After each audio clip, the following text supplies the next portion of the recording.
हाँ, कक्षा 10 विषय आपका गणित चल रहा है। चैप्टर आपका तीसरा चैप्टर का नाम है दो चर वाले रैखिक समीकरण युग्म, linear equation of pair for two variables. इसमें आज हम लोग बात करेंगे कि रैखिक समीकरण युग्म को हल करने के लिए किस प्रकार से हम ग्राफ विधि से हल करते हैं, यानी ग्राफी विधि से रैखिक समीकरण युग्म को किस तरह से हल किया जाता है और हल करने पर क्या कैसे कैसे कंडीशन ये लोग देते हैं। तो मैंने बताया था कि अगर कोई भी रैखिक समीकरण युग्म है तो किसी भी ग्राफ पे अगर इनको खींचा जाता है तो तीन प्रकार की कंडीशन को शो करते हैं।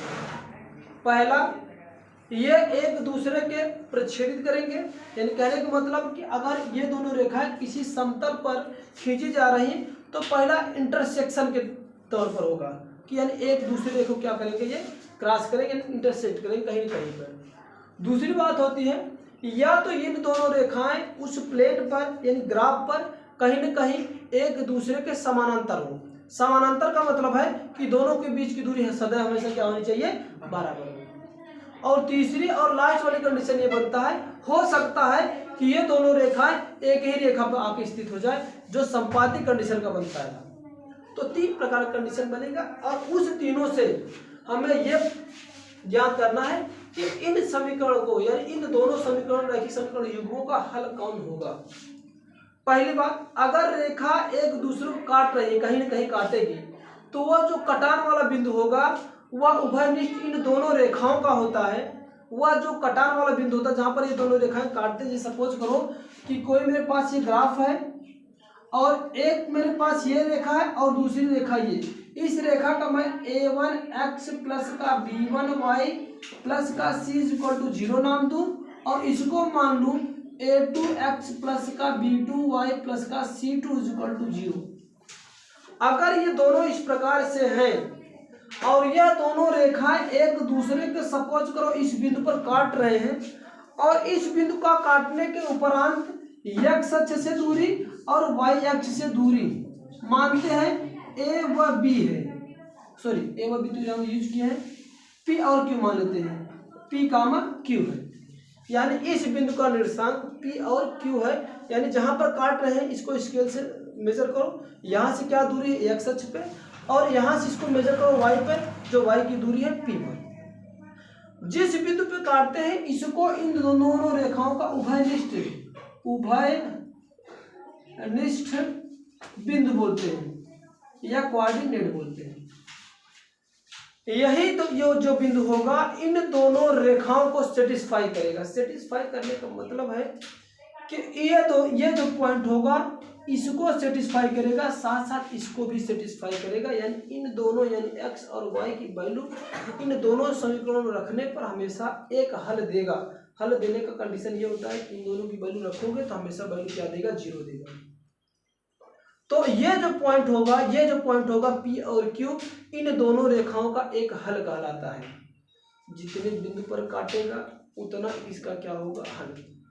अगर ये दोनों रेखाएं कहीं पर भी अगर इंटरसेक्ट नहीं कर रही हैं तो इनको कहने का मतलब जब कट नहीं कर रही हैं इस प्रकार से कोई कॉमन पॉइंट हमें मिलेगा नहीं, तो उस कंडीशन में हम कहते हैं कि इन दोनों रेखाओं का कोई हल नहीं है।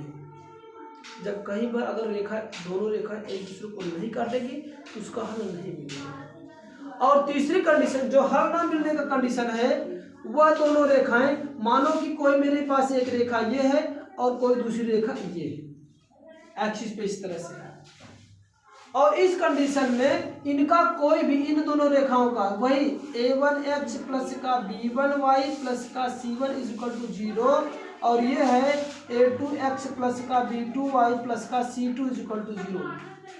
इस प्रकार से अगर ये दोनों रेखा अगर ऐसे कंडीशन को शो कर रही हैं, तो ये मान के चलो कि ये दोनों रेखाएं एक दूसरे को कहीं काट नहीं रही है। जब नहीं काटेंगी तो सीधी सी बात है इन दोनों रेखाओं का एक भी हल नहीं होगा, हल नहीं मिलेगा। और तीसरी कंडीशन ये बनता है ग्राफ विधि से हल करने के लिए, जहां पर काटेगा ग्राफ में मेजर कर लेना, जो पॉइंट होगा उन दोनों बिंदुओं का हल कहलाता है। अगर नहीं काटेगा तो नहीं होगा। तीसरी कंडीशन बनता है अगर ये दोनों रेखाएं एक दूसरे का संपाती। संपाती का मतलब होता है क्या है कि वो दोनों रेखा एक ही पे आ जाएगी। जब एक ही पे आ जाएगी तो जहां जहां पर रेखा को बढ़ाते जाओ एक दूसरे को हर जगह हर बिंदु पर क्या करते रहेंगे, काटती रहेंगी। क्या करती रहेंगी, काटती रहेंगी। सपोज करो कि मेरे पास ये एक रेखा है, ये रेखा की इक्वेशन है a1x प्लस का b1y प्लस का c1 इज इक्वल टू 0, और मैं मान लेता हूं कि दूसरी रेखा भी इसी पर है, दूसरी भी रेखा इसी पर, और इसका इक्वेशन है ये मैं मान लेता हूं a2x प्लस का b2y प्लस का c2 इज इक्वल टू 0। ये कुछ है नहीं, ये स्टैंडर्ड फॉर्म है, ये आपका टू वेरिएबल इक्वेशन का स्टैंडर्ड फॉर्म है कि ax प्लस का by प्लस का c इज इक्वल टू 0 होता है। तो यहाँ पर दो इक्वेशन को शो करने के लिए a1 a2 मान लिया हुआ, ठीक है ना। तो ये दो इक्वेशन है, अगर ऐसे हैं तो ये दोनों इस रेखा को यहाँ पर काट रहा, हर जगह पर देख लो हर एक पॉइंट पे काट रहा है। जितना रेखा बढ़ाते जाओगे तो वो दोनों रेखा एक दूसरे को हर एक बिंदु को आसपास करती रहेंगी, टच करती रहेंगी, काटती रहेंगी। तो इस कंडीशन में इसका जो कॉमन पॉइंट बनेगा, जिस तरह से इसका एक बना था उस तरह से इसको कितने बनेंगे, अनंतों बनेंगे। तो इस टाइप वाले यानी संपाती, ये प्रच्छेदित था, प्रच्छेदित था, और ये समांतर था, और ये क्या है, संपाती है। तीन कंडीशन होती इसमें केवल और केवल एक उभयनिष्ठ पॉइंट मिलेगा, यानी एक हल मिलेंगे, केवल और केवल एक उभयनिष्ठ हल मिलेगा, कहीं एक दरी काटेगा। इसमें एक भी हल नहीं मिलेगा, एक भी हल नहीं मिलेगा। क्यों? क्योंकि ये दोनों रेखा एक दूसरे को बिंदु पर नहीं काट रही है, न काटेंगे ही, क्योंकि समझ। इसमें ये एक दूसरी रेखा एक दूसरे का हर एक पॉइंट पर इंटरसेक्ट कर रहा है, प्रच्छेद कर रहा है। तो इसमें इस दोनों रेखाओं के लिए जो हल होगा वह अनंत होगा, अपरिमित होगा, चाहे जो भी कह लो, कि इसमें क्या होगा, जो हल होगी वह हल की संख्या बहुत सारी होगी, ठीक है ना। तो तीन कंडीशन है, इन्हीं तीनों कंडीशन को ये ग्राफ विधि से यही बताया गया कि रैखिक समीकरण को ग्राफ विधि से हल करना, किस तरह से हल किया जाता है। ग्राफ बनाना है, ग्राफ बनाने के बाद अगर रेखा कहीं पर एक दूसरे को इंटरसेक्ट करती है, उस इंटरसेक्ट पॉइंट का कोऑर्डिनेट निकालो। वह जो कोऑर्डिनेट होगा, एक तो पहला x होता है यानी भुज, दूसरा होगा कोण। जो भुज होता है x की वैल्यू होती है, जो कोण होती है y की वैल्यू होती है। तो ये इसका यहाँ से जो p और q की वैल्यू आ जाएगा, x और y की वैल्यू आएगी, और वही x और y की वैल्यू क्या होगा, x और y की वैल्यू होगी, जो कि इस समीकरण की क्या होगा, हल कहे जाते हैं। यहां तक तो बात समझ में आई। अब आगे चलते हैं कुछ और स्टैंडर्ड फॉर्म में, कि संपाती हुआ, प्रच्छेदित हुआ, तो केवल और केवल यहां पर मिलेगा कि एक, केवल और केवल एक हल होगा। बात तो हमारी समझ में आ रही है ना। का एक दरी काटे से एक हल, एक तो दरी ना काट, एक भी हल नहीं, एक भी हल नहीं, ठीक ना। अब इसके में हर जगह पे काटे तो नूर रेखा, तो क्या होंगे, अनंत या अपरिमित हल होंगे। बात समझ में आया। अब इसमें और कुछ फॉर्म है, किस तरह से पहचानेंगे कि रेखा एक दूसरे को प्रच्छेदित कर रही है, और ये कब ये पहचानेंगे कि रेखा एक दूसरे को समानांतर होंगी, और तीसरा कंडीशन कि एक दूसरे की क्या संपाती होगी। संपाती के साथ साथ संगत और असंगत भी पहचानना है। तो हम इसको इरेज करते हैं, आगे टॉपिक पे चलते हैं। हाँ, इसका जो पहला कंडीशन बनेगा, अगर दो चर वाले रैखिक युग्म एक दूसरे को प्रच्छेदित करते हैं, तो उस स्थिति में इनके जो है कि हर अद्वितीय मिलेंगे। क्या मिले भैया, अद्वितीय।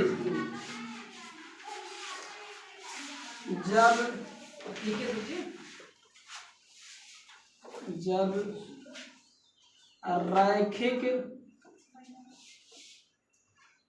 समीकरण युग्म एक दूसरे को प्रच्छेदित करते हैं, जब रैखिक समीकरण युग्म किसी एक बिंदु पर प्रतिच्छेदित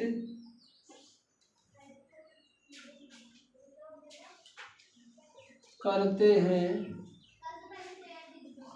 तो उस स्थिति में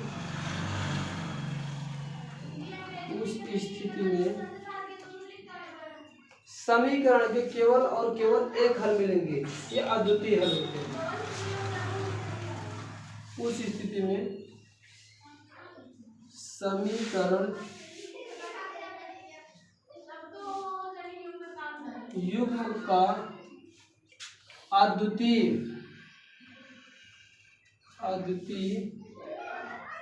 या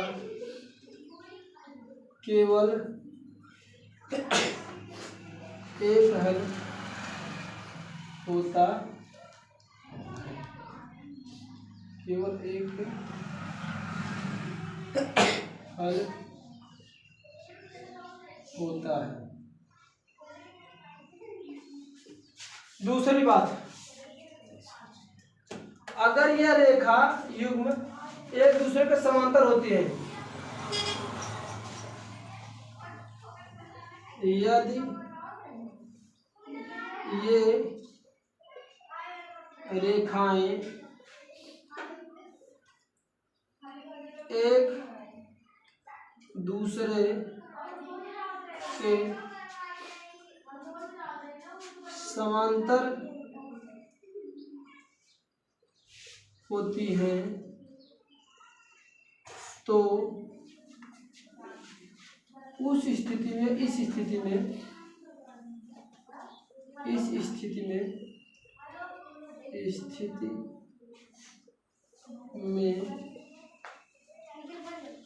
समीकरण युग्म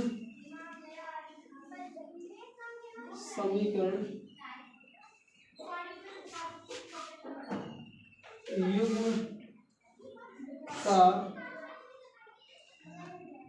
एक भी हल नहीं होगा।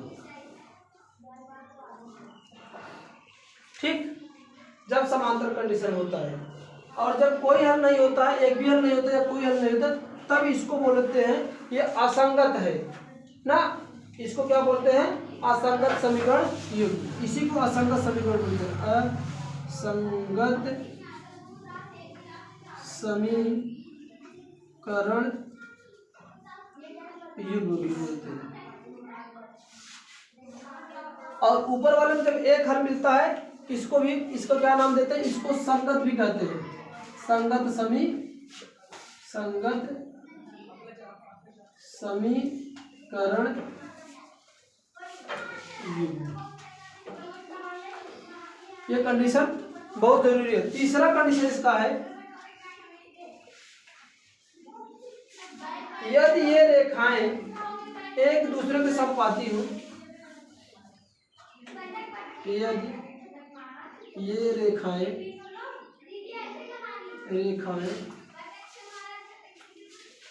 एक दूसरे के संपाती हो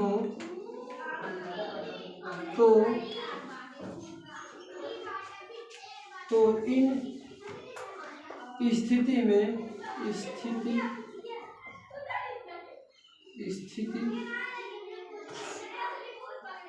में समीकरण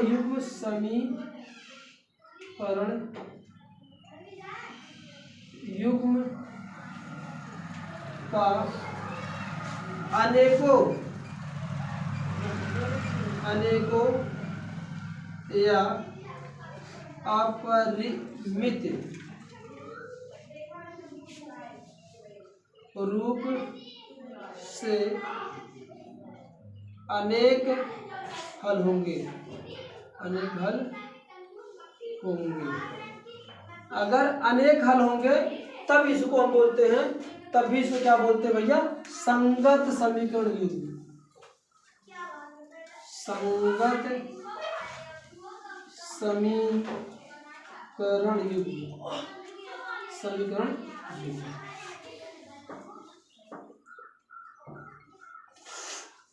ये चीजें, ये तीन फैक्ट होता है। अगर जब रैखिक समीकरण युग्म किसी एक बिंदु पर छेद करते हैं तो उस कंडीशन में, उस स्थिति में समीकरण युग्म का केवल अद्वितीय हल मिलेगा या केवल और केवल एक हल मिलता है। कहने का मतलब जब रेखा एक दूसरे को कहीं कहीं काटेगी तो सीधी सी बात है उस समय वो दोनों दो समीकरण युग्म होंगे, एक दूसरे क्या कहलाते हैं, संगत समीकरण भी कहलाते हैं। अगर एक दूसरे को कहीं नहीं काटेगा तो असंगत समीकरण बनाएगा। तो आपका प्रच्छेदन में, यानी कि प्रच्छेदन बिंदु वाले में और संपाती कंडीशन में, दोनों में ये कंडीशन बनाते हैं कि संगत समीकरण युग्म हो। कहने का मतलब कुछ न कुछ उसके हल पॉइंट मिलेंगे। तो ये 3 थे। अगला हम पहचानना बताएं किस तरह से आप पहचान पाओगे समीकरण को देख करके, कंपेयर करके कि समांतर है कि आपका जो है प्रच्छेदित है कि संपाती है। ठीक है ना, इसको जल्दी से नोट कर लीजिए, आगे बताते हैं।